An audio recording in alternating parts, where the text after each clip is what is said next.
शाह साहब हमारे साथ जुड़ चुके हैं बड़ौदा से। इस बीच अजय कुमार सलूजा साहब ये सोनीपत से जुड़ चुके हैं। हर्षिल जी, आप अपना सवाल बताएं। नमस्ते मुकेश सर। नमस्ते। तो मेरा हर्षिल भाई, ये सवाल है कि मैं एक सैलरीड एम्प्लॉय हूँ और जी। मेरा पैकेज अगर 12 लाख से ज्यादा है, क्या फिर भी मैं जीरो टैक्स स्टेटस एंजॉय कर सकता हूँ? लक्ष्मण जी, यही बात जो विक्रम जी की थी उस पर आ गए। ये बहुत शार्प क्रिस्प क्वेश्चन आ गया। अब मैं ये कहूँगा कि 12 लाख का उनका सैलरी, 75,000 आप स्टैंडर्ड डिडक्शन का जोड़ दीजिए। मान लीजिए कि उनको conveyance allowance for purposes of duty उनको दिया जाता है, उसमें कोई मॉनिटरी लिमिट नहीं है। It all depends on the facts of the case. समझिए महीने 5,000 दिया जाता है तो 60,000 वो बन गए, और एनपीएस का जो कंट्रीब्यूशन उनके बेसिक का 14% जो एम्प्लॉयर का है। और हमें ये ख्याल में रखना है हर्षिल कि employer can contribute both to your EPF, माना एम्प्लॉयज पेंशन फंड का जो है वो भी कंट्रीब्यूट कर सकता है, और आपके एनपीएस में नेशनल पेंशन स्कीम में भी कर सकता है। तो आपका सीटीसी आप अब कैसे स्ट्रक्चर करते हैं, अब ये सीटीसी का जादू जो है ना लक्ष्मण जी चलेगा। आप कितने स्मार्ट है, कितने होशियार है, और आपका एम्प्लॉयर भी कितना आपको कोऑपरेट और अंडरस्टैंड करता है। तो ऐसे स्ट्रक्चर करते हुए आप 14-15 लाख तक भी मेरे विचार से जीरो टैक्स का स्टेटस सैलरीड एम्प्लॉय अब एंजॉय कर सके। हर्षिल जी, कोई confusion? Thank you so much. ये मेरा सवाल का जवाब एकदम ठीक से मेरे को मिल चुका है। Thank you. अजय, नाम हर्षिल है ना, हर्ष अनुभव कर रहे हैं। हर्ष अनुभव कर रहे होंगे आप। चलिए, तो अजय कुमार सलूजा जी हमारे साथ सोनीपत से और कमल शर्मा जी राजस्थान से, दोनों जुड़ गए। दोनों से सवाल ले लेते हैं पहले। अजय जी बताएं, क्या सवाल आपके पास? हाँ सर, मैं बैंक से रिटायर्ड हूँ और मेरी पेंशन एनुअल लगभग 6.5 लाख है, 6,60,000 रुपए, और 1,10,000 मुझे सीनियर सिटीजन सेविंग स्कीम का इंटरेस्ट मिलता है साल का। और थोड़ा सा मेरे को म्यूचुअल फंड से और शेयर से 3-4 लाख रुपए कैपिटल गेन हो रहा है। तो मेरा इनकम टैक्स कितना बनेगा? ऐसा करते हैं, इनका जवाब दे ही दीजिए, फिर मैं जाऊंगा कमल जी। एक करके देंगे तो अच्छा रहेगा। अब ऐसा है, ये पूरा जो उनका सब इनकम्स है लक्ष्मण जी, ये 12 लाख के अंदर बनता है जी। तो 12 लाख के अंदर बनता है, इसलिए he is eligible to rebate under 87A। लेकिन होगा क्या कि उनका जो नॉर्मल इनकम है, अब उनके केस में अपनी नॉर्मल इनकम का टोटल कितना बनता है वो मैंने किया नहीं है, बट मान लीजिए वो 10 लाख होता है, तो वो 10 लाख की इनकम पर उनको जो भी टैक्स बनता है, माना 4 लाख एग्जाम, 4 लाख पर 5% के हिसाब से 20, और बाकी के 2 लाख पर 10% के हिसाब से अनदर 20, तो 40,000 का उनको रिबेट मिलेगा। बाकी का जो 20,000 का रिबेट है वो छूट जाएगा, क्योंकि वो कैपिटल गेन की इनकम है, उसके सामने उनको रिबेट नहीं मिलेगा, उस पर उनको टैक्स भरना है। अजय जी? जी सर। कंफ्यूजन दूर?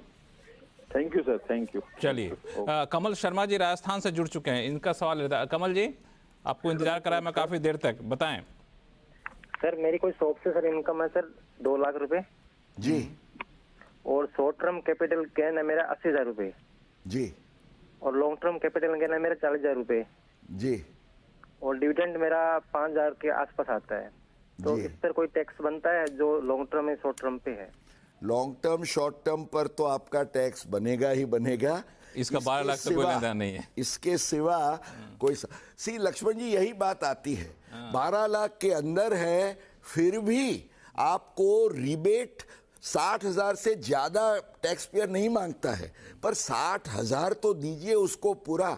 अगर 60,000 में से उसको रिबेट कम पड़ता है तो उसको कैपिटल गेन की इनकम पर जो टैक्स बनता है उसके सामने दिए जाना चाहिए।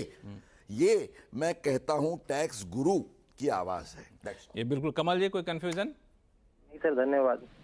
चलिए, तो अब हमारे पास अगले कॉलर जो जुड़ रहे हैं उनमें से अहमदाबाद से, आपके शहर से, आप तो आ गए यहाँ, लेकिन आपके कॉलर यहाँ तक पीछा नहीं छोड़ रहे। हिमानी बारोट जी, अंशुल सिंघल जी दिल्ली से, और रक्षिता कोठारी चित्तौड़गढ़ से। एक एक करके सवाल लेते हैं। हिमानी हमारे साथ शुभम चावला भी जुड़ रहे हैं। सबसे पहले शुभम चावला जी के पास चलो। शुभम जी, क्या सवाल आपके पास?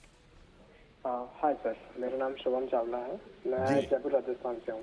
सर मेरा सवाल ये है कि रेंट के ऊपर जो टीडीएस की थ्रेशोल्ड लिमिट बढ़ाई गई है और जो न्यू लिमिट है 1/4/2025 से लागू होगी, तो इसके बारे में हमें क्या ध्यान रखना चाहिए? बिल्कुल, आई थिंक टीडीएस पर ये बहुत रोचक सवाल है TDS पे, लक्ष्मण जी। अब तक 12 लाख में लोग फंसे हुए थे। 12 लाख के बाहर ही नहीं कर रहे थे।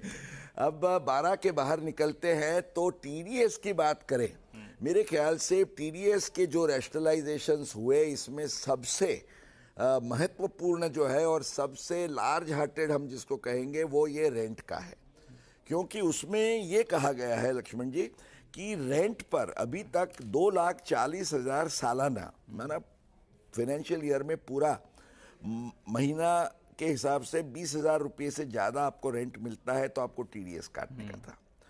अब ये 2,40 के सामने मैं इतना इनको क्लैरिफाई करूंगा शुभम जी को कि अब एक्चुअली सालाना 6 लाख है, पर उसको उन्होंने 6 लाख नहीं कहा है, उन्होंने कहा है पर मंथ 50,000।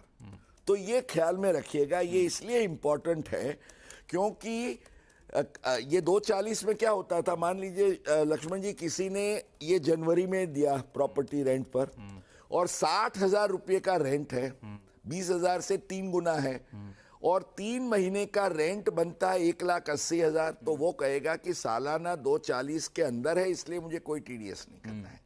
अब क्या होगा, 1 महीने का 50,000 से ज्यादा हुआ तो वो महीने में आपको काट लेना है। So this parameter was 2,40,000 per annum currently, अब 6 लाख पूरे साल का है बट पर मंथ 50,000 है, माना पार्ट ऑफ द ईयर में दिया तो आपको 6 लाख नहीं देखना है, हर महीने 50,000 आपने दिया या नहीं वो बेंचमार्क से आपको काटना होगा।